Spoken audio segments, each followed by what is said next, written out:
What is up, everybody? So today we're going to be talking about Jujutsu Kaisen Volume 5. I just finished reading it. I know it's been so long since I finally finished it. I finally finished Volume 5, so it was actually really good. So I'm going to just go like breeze through it. There's going to be a little vlog. I'm over at the library, as you can see, but I'm in the kids section, like this little tiny section. It's actually pretty cool. I like this little spot. It's like a little like nook and cranny.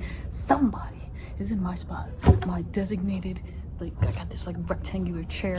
I've just coined it my spot because I was there like every morning. But anyway, Jujutsu Kaisen Volume 5. The best parts, I'm telling you, the best part is just this is alright. So we get to find out Yuji's type. He likes tall girls. Yep. I'm not gonna say it, but yeah, okay. And then this is where, so this is the Kyoto sister Goodwill event, like the battle, and they start fighting each other. It reminds me of the Hunger Games. Did you not get that vibe? I definitely got like Hunger Game vibes here because Gojo and I forget who else. Gojo and Urahime, they don't get along. He hates Gojo most of the time. Like, that's her up there. Like, she legit hates Gojo. Alright, so the best part about this was Panda. So do you guys remember like in Jujutsu Kaisen 0 where Gojo introduces everybody to Yuta? Gojo introduces everybody to Yuta, and he says like who Inomaki is, who Maki is, and then he doesn't say nothing about Panda. Like, he's just like, that's Panda. Like, he tells you nothing, just tells you his name, and like that's the one that I wanted to know because he's a panda who's like 6'4".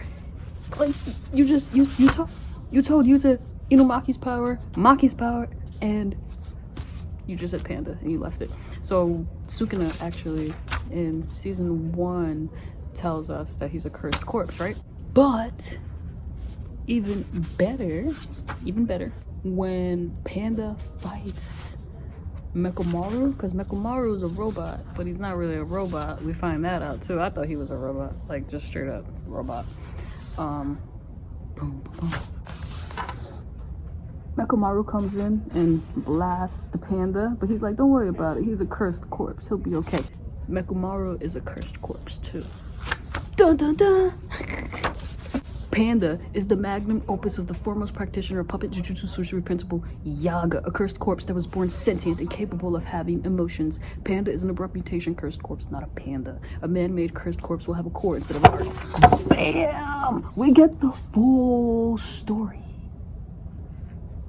Like, what?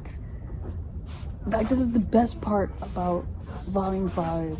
And then we find out that Panda actually has siblings. He has a sister and a brother, an older brother and I think a younger sister. Is he a middle child? Hold on, I gotta go through that again. That's why I like Panda. My skin is so sensitive that I can't even let moonlight touch it. So Mechamaru, the tin can, is like actually being controlled. Like, so like his body is actually like nearby and he's controlling him. You know. And then check this out. You see how Panda's face, like that's like a crazy Panda. I'm like, when I first saw Panda, he's like purple eyes and then his like vampire teeth. I was like, what in the world is this? Mechamaru tried to clown him too. He's like, when they were fighting, he's like, you're moaning about your sob stories while giving away info about your technique. Now Panda was pissed.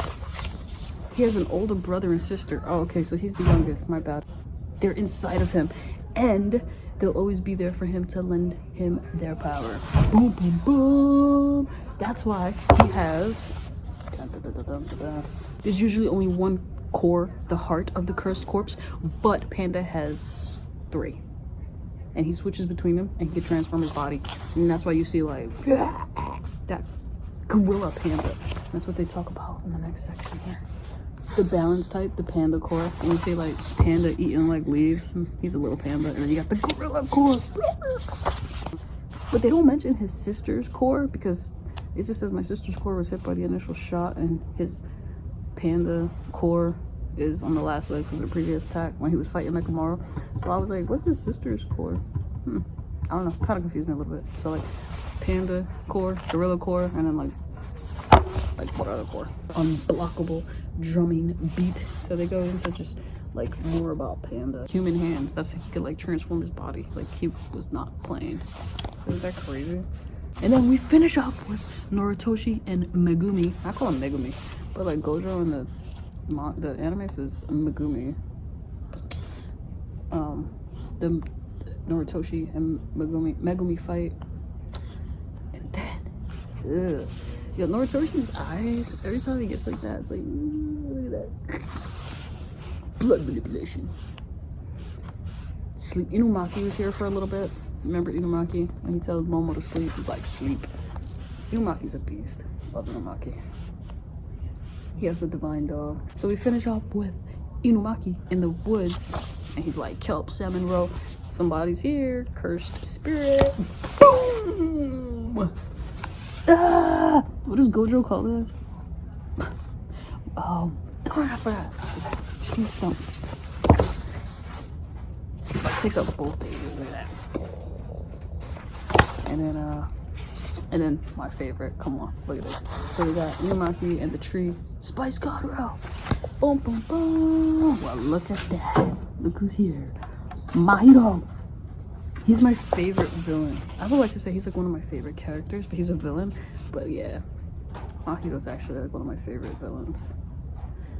So we got Mahito entering, and we got the cursed spirit, the tree stump dude, or girl, whatever. But yeah, that was volume 5. So I enjoyed it very much because we get a good backstory with Panda, and then it ends with Mahito. The fight scenes were cool, but yeah, the fight scene with Panda and Mekomaro, that was like really good because you got both cursed spirits. We get the whole backstory of both of them, and then yeah, so I'm gonna go get volumes 6 and 7. I'm gonna order both, and we're gonna read 6 and 7 and be on the lookout for the vlog. Peace, guys.